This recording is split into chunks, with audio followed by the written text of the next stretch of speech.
Hello, this is Virgil Labrador, Editor-in-Chief of Satellite Markets and Research, and we're here at the PTC 2019 in Honolulu, Hawaii, in a very beautiful setting right here with the Diamond Head in the backdrop in the Pacific Ocean, with Gregg Daffner, who's also a very well-known figure in the industry. He's the president of the Asia Pacific Satellite Communication Council, and he's the CEO of GAPSAT.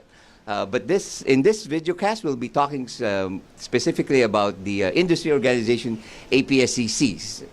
Gregg was just re-elected for a second term, two-year term, last month. So we'll talk about his plans and priorities for his term. But first of all, Gregg, give a brief overview of what APSCC is. Thank you, Virgil. It's a pleasure to be here.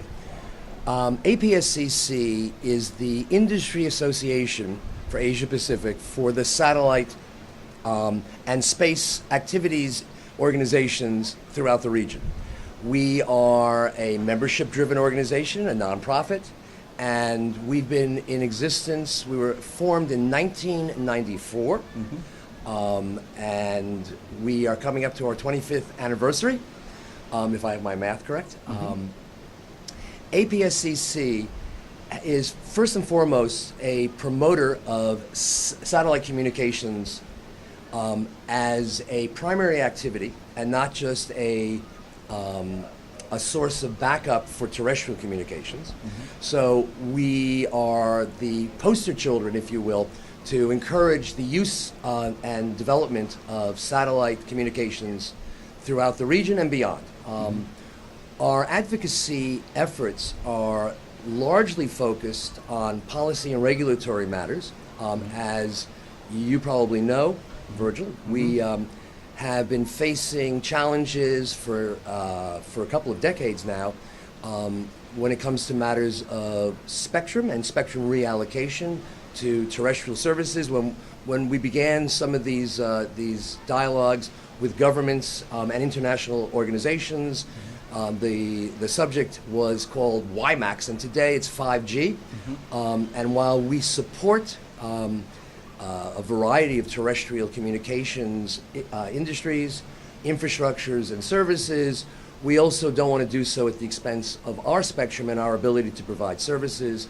So we have been in coordination with other satellite industry organizations around the world, coordinating efforts leading up to, in this case, the World Radio Conference that will take place in October of 2019 as a follow-on to efforts that we began pre-WRC 2007.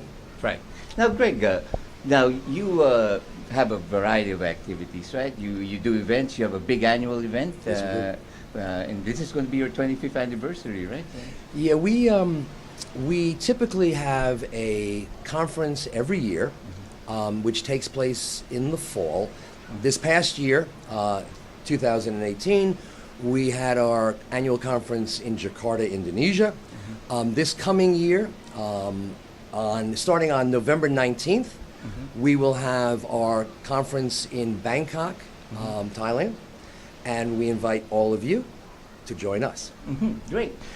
So tell me, what are your priorities in the next 2 years of your term? What do you think are the most pressing issues that APSCC will be focusing on?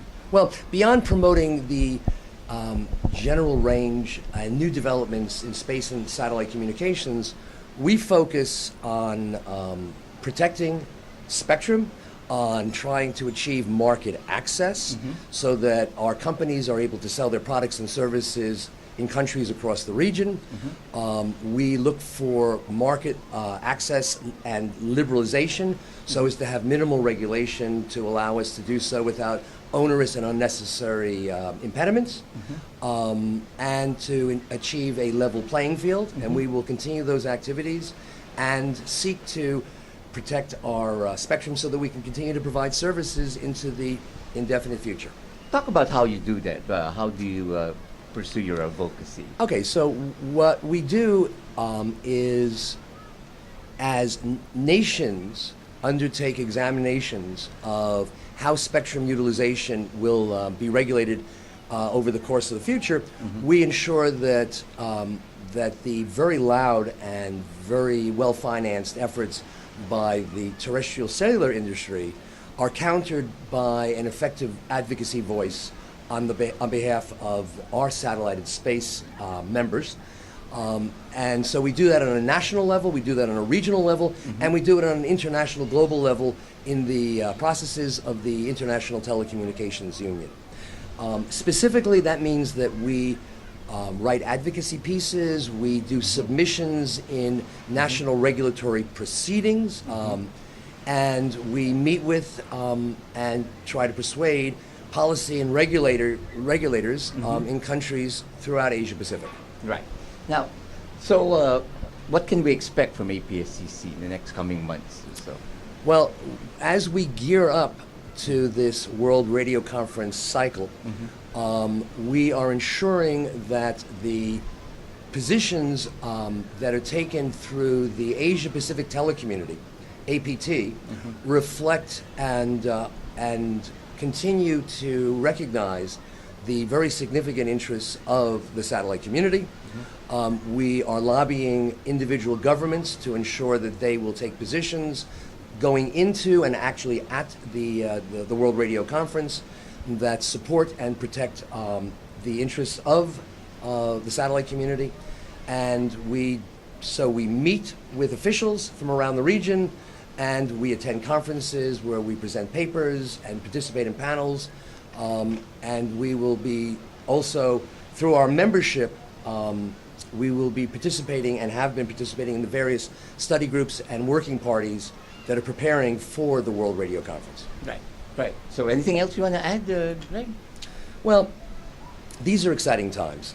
We have an industry which is making dramatic changes, both in the way that services are provided, in new technologies that are being introduced, new systems that are coming online or will coming into actual activation in the next several years. These range from new high throughput geostationary systems to various LEO and MEO systems. And although we take no position as to any particular technology or company, we want to ensure that that these developments are allowed to bear fruit and to be able to provide world-class next generation services to the widest range of consumers, governments, and enterprises, and we will continue to do so as long as there's a fight to be had. Well, Gregg, on that note, thank you very much. That's a very good overview of the APSCC, and lots of things seems to be happening in the industry and in the region. Yeah, well, you know, Virgil, one of the really exciting things is that with some of the new breakthroughs in the ability to provide low-cost, highly efficient services, both through lowering of costs for access to space, the development of new lower cost and very differentiated actual satellite infrastructures, new and very creative services.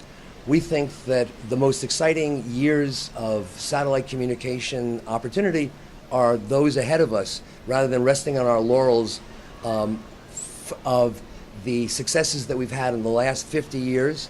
I think that this is probably the best time that we will ever see, or we've ever seen for satellite communication.